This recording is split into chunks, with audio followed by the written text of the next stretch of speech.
내 손에 있는 것이 무엇이냐? 여러분 지금 현재 무엇을 들고 있습니까? 오늘 손에 들고 있는 그대로 이루어지시길 축원합니다. 네. 사람이 어떤 일을 하려고 하면은 갖추고자 할 요건들이 있습니다. 첫째, 건강이 있어야 돼요. 건강. 또 지식도 있어야 하고 얼마간의 경험도 있어야 합니다.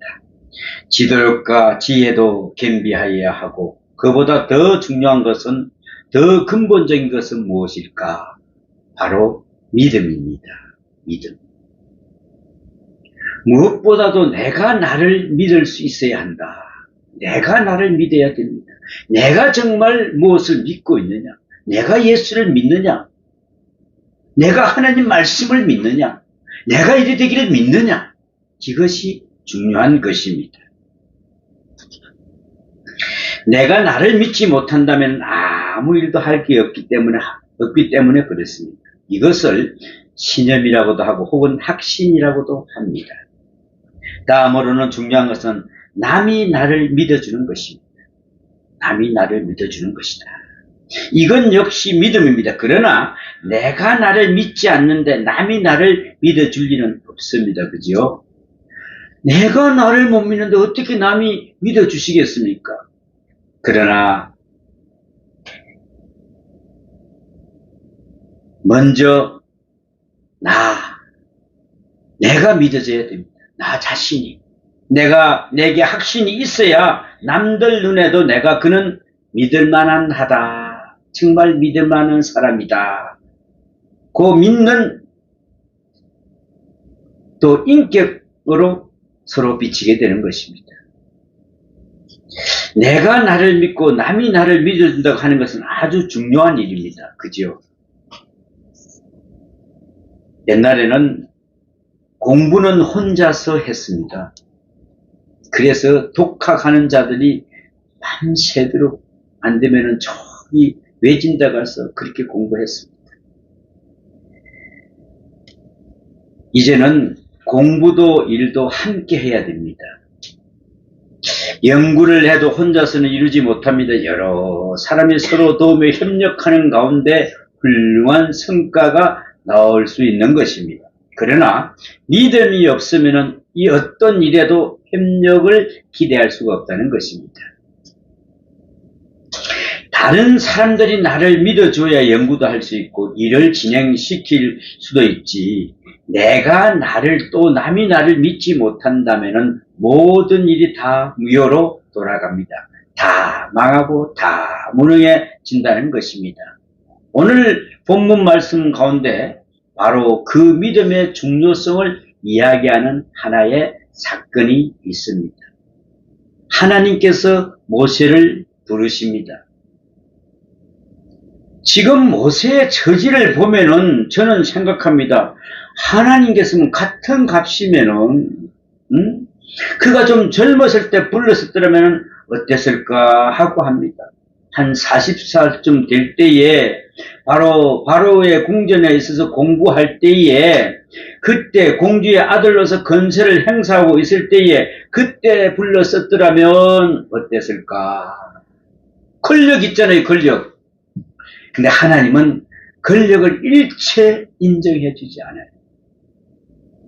우리는 권력에 빌어붙으려고 그러잖아요. 하나님은 일체 권력을 인정해 주지 않습니다. 왜 하필이면 미디안 강야로 도망가서 40년 동안이나 장인의 양치로밖에 살지 못한 인생 실패자를 불렀을까? 사람이 볼 때는 인생 실패자 아닙니까? 여러분 이해가 갑니까 이게? 같은 값이면은 왜 40세의 원기왕성한 청년 모세를 부르지 아니하고 80에 이런 무기력한 목동 모세를 불렀을까? 왜 그랬을까요? 왜 80세 이제 힘도 없는 그 모세를 불렀을까요? 하나님께서는 양친한 현장에서 모세를 부르십니다. 이제는 기력도 없고 의욕도 없고 욕망도 없습니다. 그러나 하나님께서는 그를 통해서 하시고자 하는 일은 너무나도 엄청난 일입니다. 그냥 일이 아닙니다. 어떤 일일까요? 430년 동안 노예 생활에 길들여진 이스라엘 백성들을 애굽으로부터 건져내는 일입니다. 이 사람들은 노예로 태어나서 노예에 익숙하고 노예적인 사고방식에 젖어버린 사람들, 이 할 일 없는 사람들을 건져내라는 것입니다. 기가 찰 이야기입니다. 그죠? 한두 사람도 아니고 60만 대군입니다. 남자만 20세부터 50세까지 남자만 60만 대군입니다. 그것도 건져서 바로 이웃을 옮겨놓으라는 것이 아니라 홍해를 건너서 시내 강야를 지나서 저 약속의 땅 가나안까지 인도하라. 상상도 할 수 없는 일입니다. 여러분, 상상되겠습니까? 인간적인 상식이나 능력으로는 전혀 불가능한 일을 하라고 하십니다. 이것은 모세의 간절한 소원이었을 수도 있습니다. 그렇지 않겠습니까? 모르긴 해도 오랫동안 모세가 기도 제목이 있을 수도 있습니다. 그의 욕망이 있었을 것입니다. 오늘 그 기도의 응답이 간절한 소원의 성취가 이루어지려고 합니다. 그러나 너무 늦었습니다. 430년이 흘렀습니다. 이제는 정말 불가능한 일처럼 느껴집니다. 인간적으로는 아무리 불가능한 일이라도 해도 하나님께서는 가능하다는 것을 믿는다 하십니다. 여러분, 나는 안 된다. 이제 끝났어. 여기서 끝인가 봐. 이제 어떻게 하면 되지? 이럴 때까지 하나님은 몰아가십니다. 하나님께서는 참으로 불가능한 것을 가능케 하시는 분이십니다. 그렇다 하더라도 모세의 입장을 볼 때는 그것이 나와는 별로 상관이 없는데, 나를 통해서 될 일이 아닌데, 왜냐하면 나는 너무 부족한 것이 많은 사람이기 때문에 그렇습니다. 나는 너무 늙었고 나는 좋지 않는 가글을 지녔습니다. 애굽에서 사람을 쳐 죽인 살인자입니다. 그것뿐 또 아닙니다. 도망자에다 실패자입니다. 거기다가 다혈질이라서 성미가 급하고 불같습니다. 참 안 좋은 거는 다 가지고 있어요. 이제 와서는 완전히 다 포기한 상태에 있는 허점투성이의 인간입니다. 이런 인간을 하나님이 찾아왔습니다. 모세가 찾아간 것이 아니라 찾아왔습니다. 여러분, 내가 한다고 하지 마십시오. 하나님께서 때가 되면은 찾아오십니다. 그러나 비록 하나님의 역사가 이루어진다 하더라도, 구원의 엄청난 역사가 오늘 이루어진다 하더라도 나 모세는 아닐 것입니다. 이렇게 생각합니다. 여러분, 계속 나는 아니야, 나는 아니야, 나는 안 돼. 나는 너무 늙었어. 나는 너무 부족한 것이 너무나 많아. 나는 좋지 않는 가글을 가지고 있었어. 애굽에서 사람을 쳐 죽인 살인자. 참.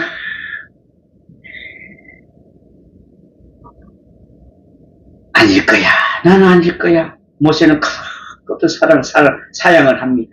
되풀이합니다. 이것은 단순한 겸손이 아닙니다. 사실 그렇습니다. 모세가 무자격한 것은 사실입니다. 내가 나를 믿을 수가 없습니다. 여러분, 이제 먼저 나를 믿으십시오.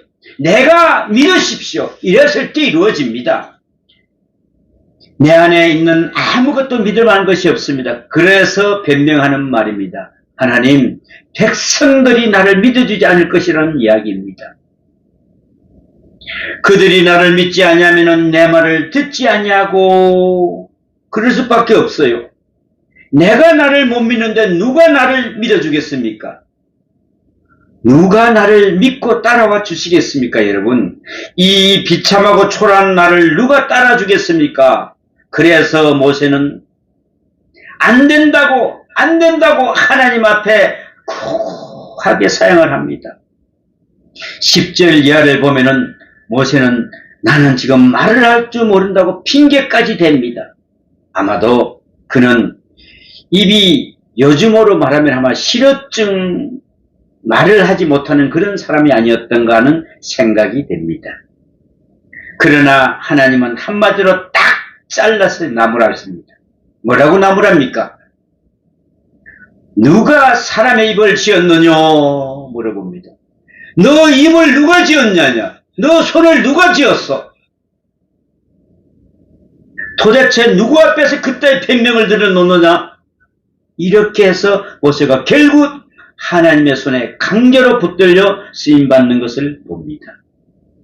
여러분, 오늘 이곳에 나서 예배 드릴 때 여러분 그냥 내가 나왔습니다. 아니요. 오늘 붙들림을 받았습니다. 여러분. 그러나 하나님 한마디 쫙 잘라서 합니다. 내가 너를 쓰임받는 사람으로 쓸 것이다.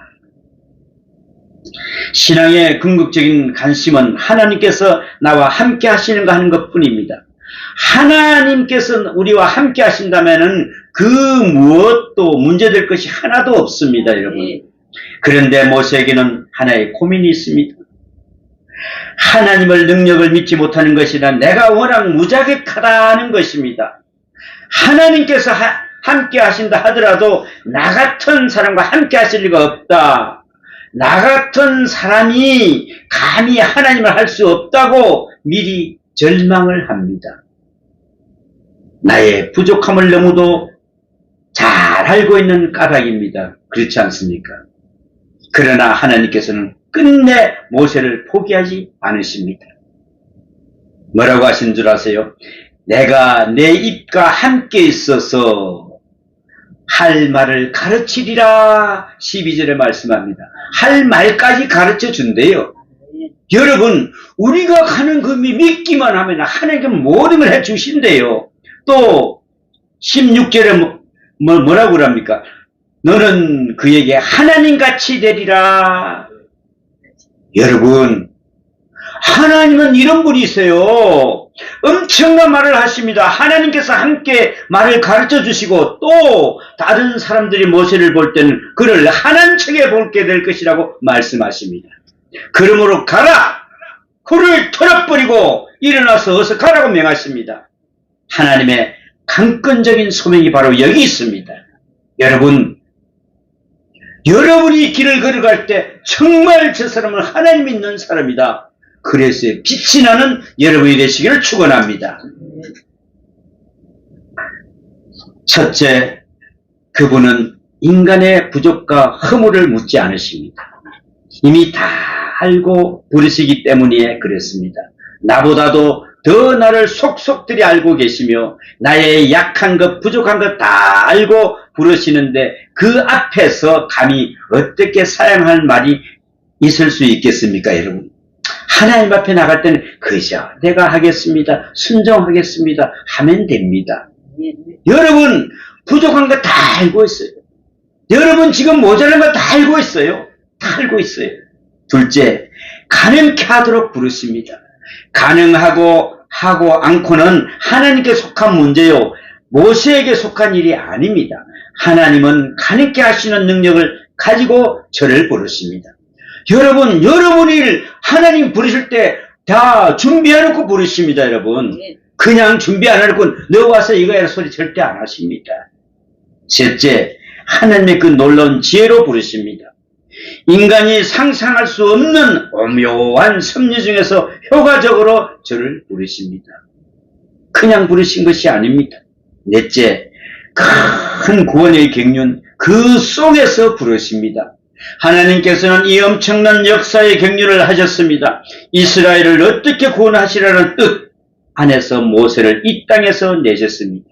그리고 그 경륜 안에서 이제 모세 하나를 들어 쓰시고자 하십니다. 모세가 있고 나서 하나님의 역사가 있는 것이 아니라 모세는 큰 역사 속에서 포함된 하나님의 하나의 도구입니다, 여러분. 부족하든 말든 하나님께서 쓰시려고 하니 쓰임받을 뿐입니다. 그래서 여러분들도 하나님의 쓰임받는 도구가 되시기를 축원합니다. 다섯째, 최종적인 승리가 이미 결정되었습니다. 하나님의 구원 역사가 꼭 이루어지도록 그 최종 승리, 그 종말론적 역사가 결정적인 것입니다. 그 약속이 있고 그 보증이 있습니다, 여러분. 하나님께서 보증서 주셨습니다. 이제 조금 더 흔들리지 마십시오.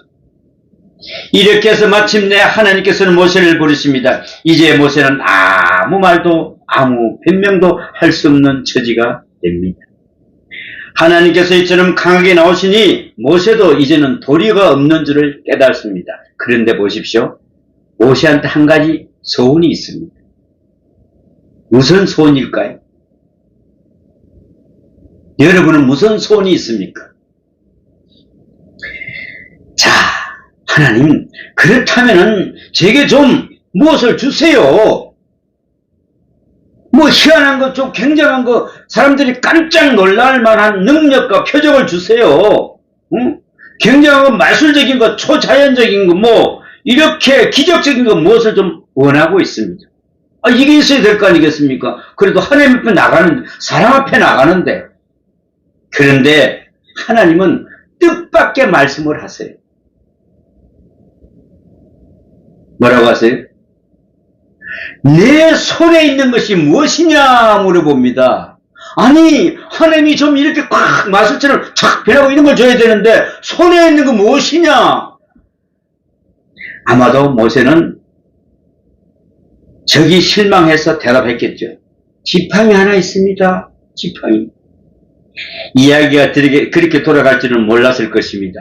기대하고 있던 바와는 너무나도 어긋난 것이니까요. 우리는 이 점에 대해서 잘 생각해 볼 필요가 있습니다. 하나님 그 하잘 것 없는 그 지팡이 하나를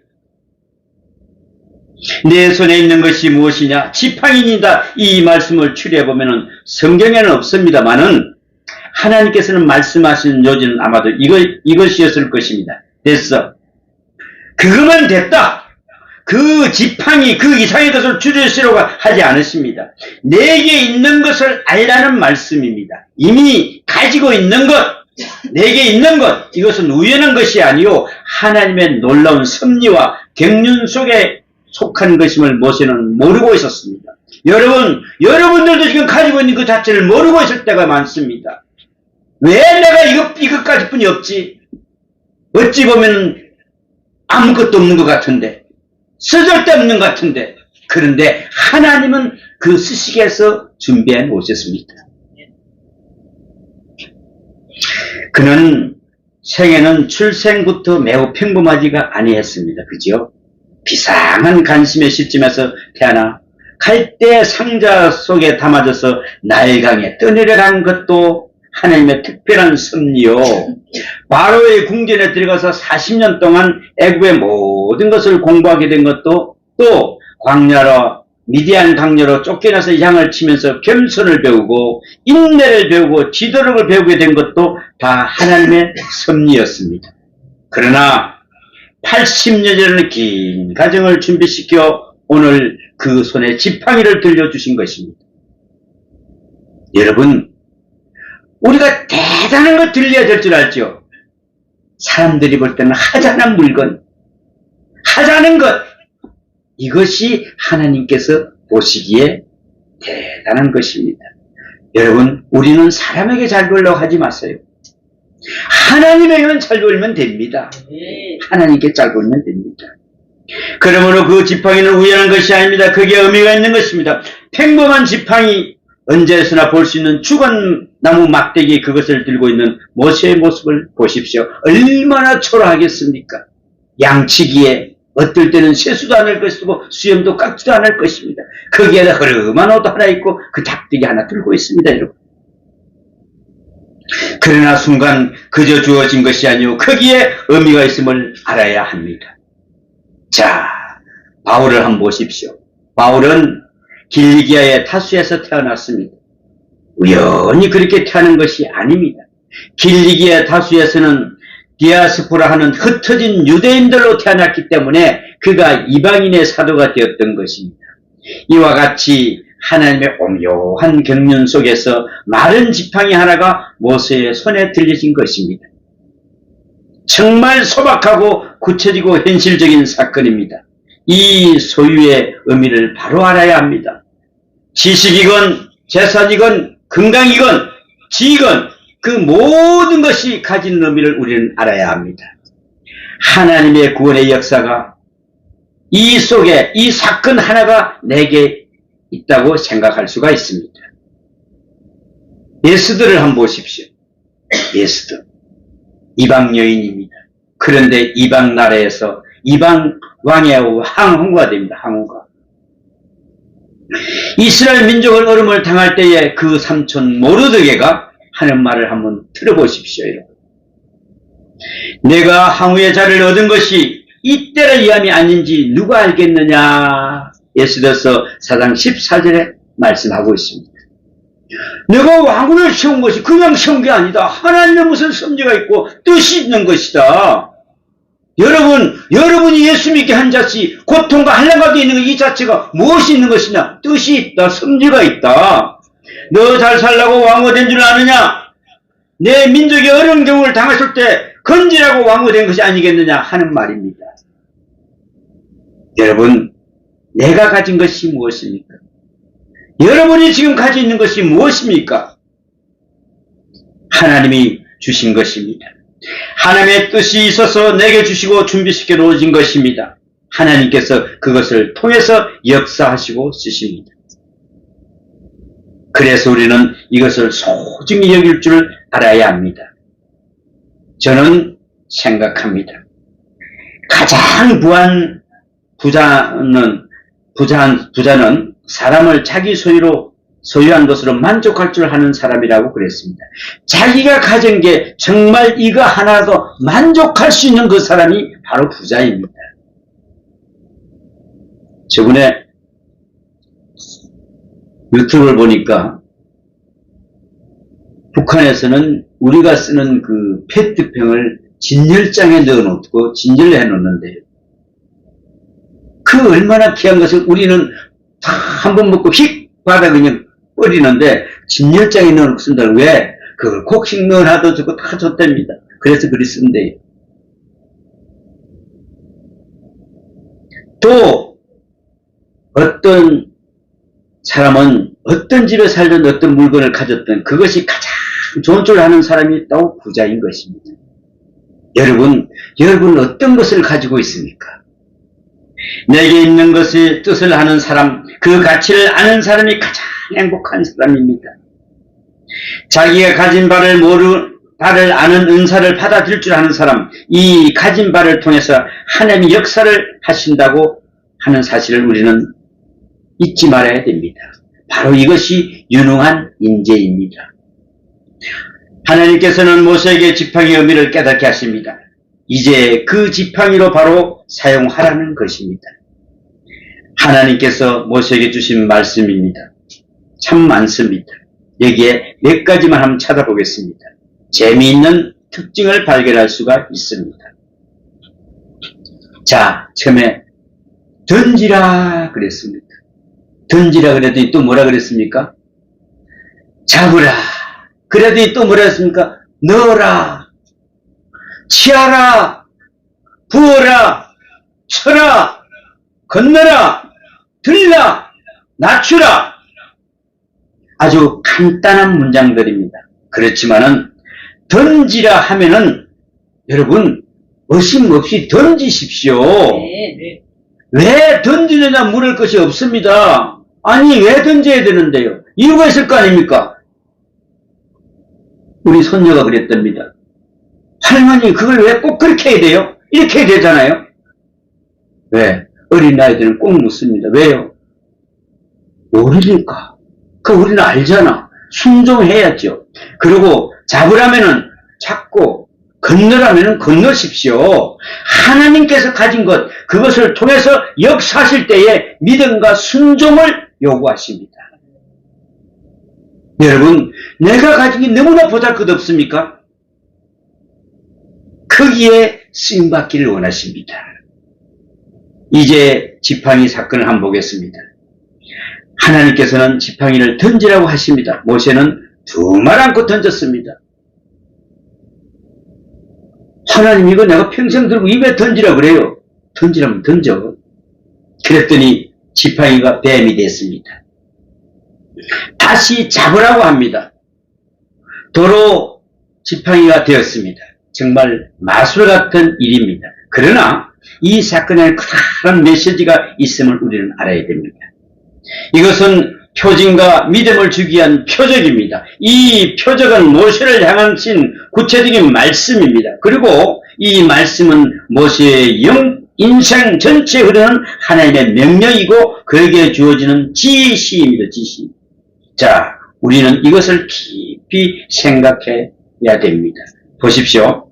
평범한 지팡이, 그러나 양을 지키는 목자의 지팡이가 이제는 이스라엘을 인도하는 지팡이가 됩니다. 여러분, 양 치면서 양을 톡톡 치면서 가던 그 지팡이가 이스라엘 사람들 60만 대군을 인도할 지팡이라고 생각을 해보겠습니까, 여러분? 어찌 생각하면은 모세의 일생은 그 지팡이로 시작해서 그 지팡이로 끝납니다. 그 지팡이로 하나님 함께 계신 것을 알았고, 그 지팡이로 홍해를 갈랐고, 그 지팡이로 반석에서 물을 내렸습니다. 그리고 마지막에는 지팡이를 잘못 사용하여 하나님의 진노를 받기까지 했습니다.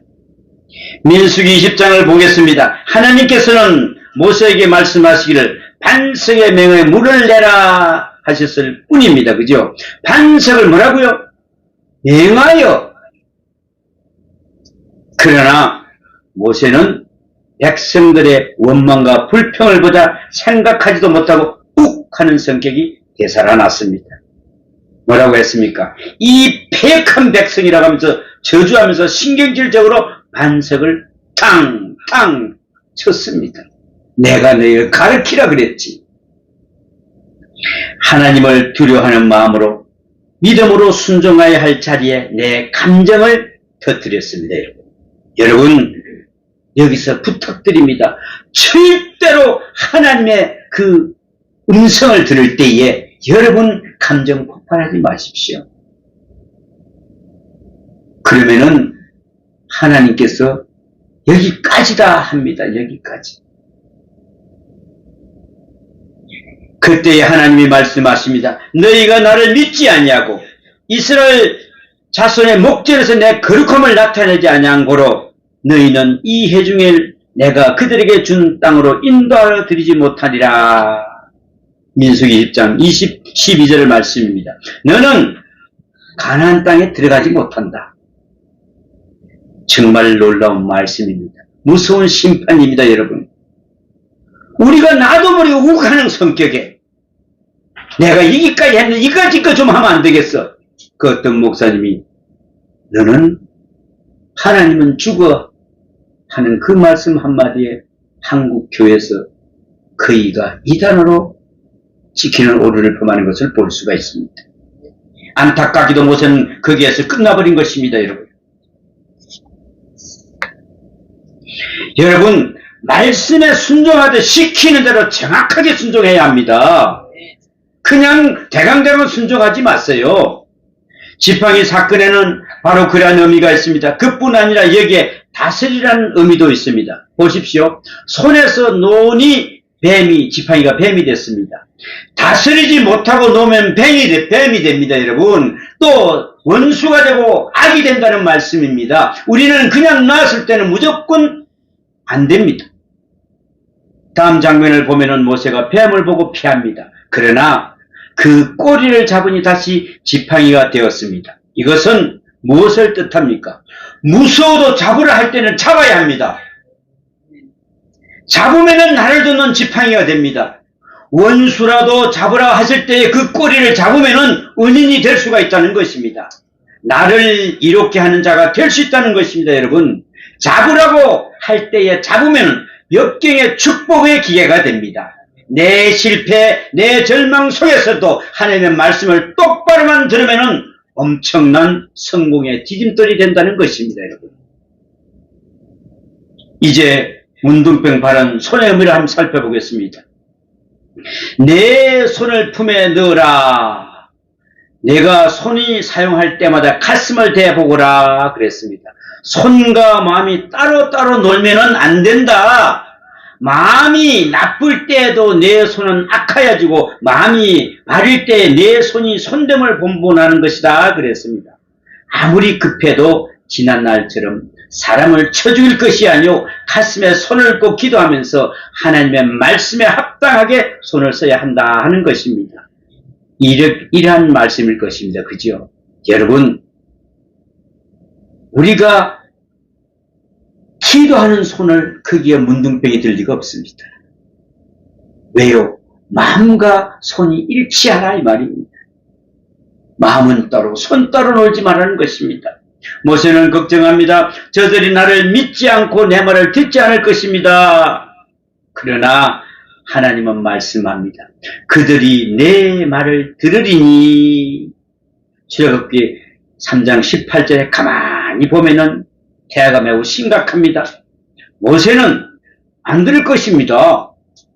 저 사람 내 말 안 들을 거예요. 하고 하나님은 뭐라고 합니까? 들을 것이다. 여러분, 우리 이러지를 마세요.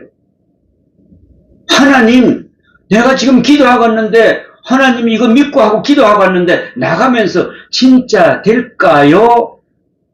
그건 안 되는 기도입니다. 안 되더라도 의심하지 마십시오. 하나님 아주 믿습니다라고 고백하고 나가야 됩니다. 의심하지 마십시오. 뭐라고 하십니까? 하나님은 들을 것이라고 듣는다면 들을 줄 알라고 호통치는 것입니다. 또 4장 31절에 보면은 백성이 믿으며 하는 말이 나옵니다. 모세는 믿지 않을 것입니다. 믿지 않을 것입니다. 했지만 결과를 보십시오. 하나님께서 말씀하신 대로 그 백성이 믿었습니다. 나는 못한다고 그러나 하나님께서는 할 수 있다고 하십니다. 나는 없다고 합니다. 그러나 하나님께서는 내게 있는 것을 물으십니다. 뭐가지 있느냐? 그것을 통하여 역사하시기 때문에 그렇습니다. 우리는 내게 있는 것의 목적과 그 놀라운 의미를 똑바로 알아야 합니다. 그것이 말씀에 따라 믿음으로 쓰이면은 엄청난 역사를 이룰 수가 있는 것입니다. 여러분 보십시오. 주님은 물고기 잡는 어부 베드로를 사람에 낚는 어부로 만들었습니다. 핍박자를 불러서 사도 바울을 만들었습니다. 여러분, 이제 우리는 할 말이 없습니다. 내게 있는 것을 그대로 내놓는 것입니다. 던지라 할 때 던지고 바치라 할 때 바칠 뿐입니다. 내 마음에 안 들어도 잡으라 할 때는 잡는 것이요. 징그러워서 못 잡겠습니다. 어떻게 저 뱀 꼬리를 잡습니까? 하지 마시고 순종하십시오, 여러분. 그것이 복입니다. 아이고, 저 징그러워서, 아이고, 더러워서, 저 원수 같은 놈 나는 안 잡을래. 잡으십시오. 하나님 잡으라 할 때. 가라 할 때 가는 것 뿐입니다. 가십시오.